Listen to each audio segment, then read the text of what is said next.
दोस्तों, लोकसभा चुनाव से पहले बिहार में सियासी फेरबदल के बाद ओवैसी साहब की पार्टी एमआईएम फिर चर्चे पर।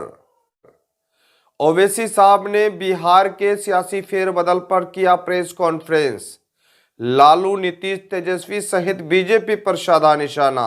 ओवैसी साहब के 4 विधायक आरजेडी ने तोड़ा और ओवैसी साहब ने किया आज पलटावार।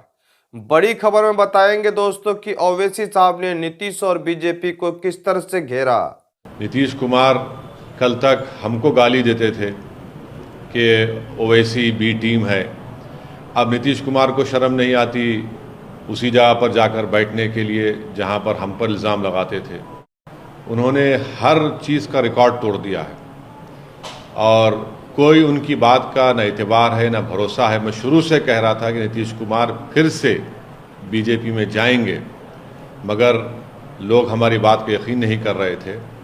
अब हम तेजस्वी यादव से पूछना चाह रहे हैं कि बताओ कैसा लग रहा है आपको। अभी आपने हमारे 4 एमएलएस को तोड़ा था, अब आपको कुछ दर्द हो रहा है सीने में, तकलीफ हो रही है आपको अपने भेजे में। अब आपको मालूम हो रहा है कि जो खेल आप हमसे खेले थे वही खेल आपसे हो गया।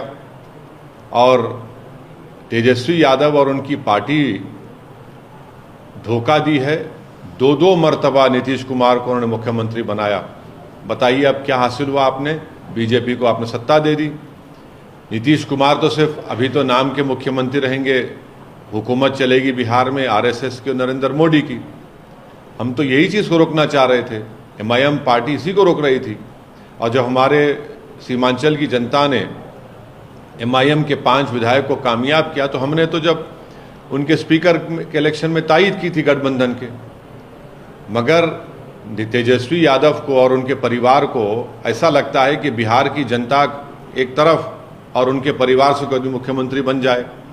नीतीश कुमार को लगता है कि मैं जब तक जिंदा रहूं मुख्यमंत्री रहूं, और बीजेपी को लगता है कि भाई हर चीज़ हमको मिल जाए, चाहे कुछ भी हो, किस तरीके से हो जाए। देश के प्रधानमंत्री का भाषण मुझे याद आ रहा है जब नीतीश कुमार ने वो ऑब्जेक्शनेबल बातें कही थी महिलाओं के बारे में। देश के प्रधानमंत्री ने कहा था क्या गंदगी फैला रहे हैं, और देश के प्रधानमंत्री ने महिलाओं से वादा किया था कि मैं आपको इन लोगों से बचाऊंगा। अब देश के प्रधानमंत्री खुद नीतीश कुमार को बाजू बिठाकर चाय पिला रहे हैं। तो इसका टोटल ये है कि बिहार की जनता का एक बहुत बड़ा नुकसान और धोखा उनको दिया जा रहा है। बिहार में डेवलपमेंट रुक चुका है, अफसरशाही बढ़ चुकी है, और हम तो शुरू से सीमांचल की लड़ाई लड़ते आए, लड़ते रहेंगे।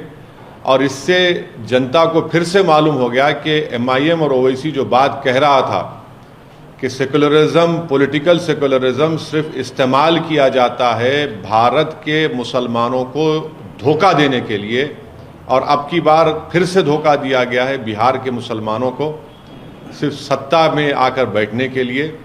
मैं उम्मीद करता हूं कि ना सिर्फ बिहार बल्कि पूरे देश के जो अल्पसंख्यक समाज, मुसलमान और जो हमारे सेकुलर जहन रखने वाले हिंदू, ओबीसी और दलित भाई हैं, वो देखेंगे इन चीज़ों को कि कैसे सेकुलरिज्म के नाम पर चुनाव में तो वोट लिया जाता है और उसके बाद फिर आपकी वोट को ले जाकर आरएसएस और मोदी के झोली में रख दिया जाता है। तो उम्मीद करते हैं कि वो इससे एक इसका नोट लेंगे और उन पार्टीज का साथ देंगे जो आपकी पॉलिटिकल लीडरशिप को डेवलप। दोस्तों, हर रोज टॉप खबर पाने के लिए सबसे पहले हमारे यूट्यूब चैनल को आप सब्सक्राइब कर लें। फेसबुक में हमें देख रहे हैं तो पेज को फॉलो कर लें। अगर आप सब्सक्राइबर और फॉलो करेंगे तो हर अपडेट आपको सही समय पर मिलेगा। चलिए दोस्तों।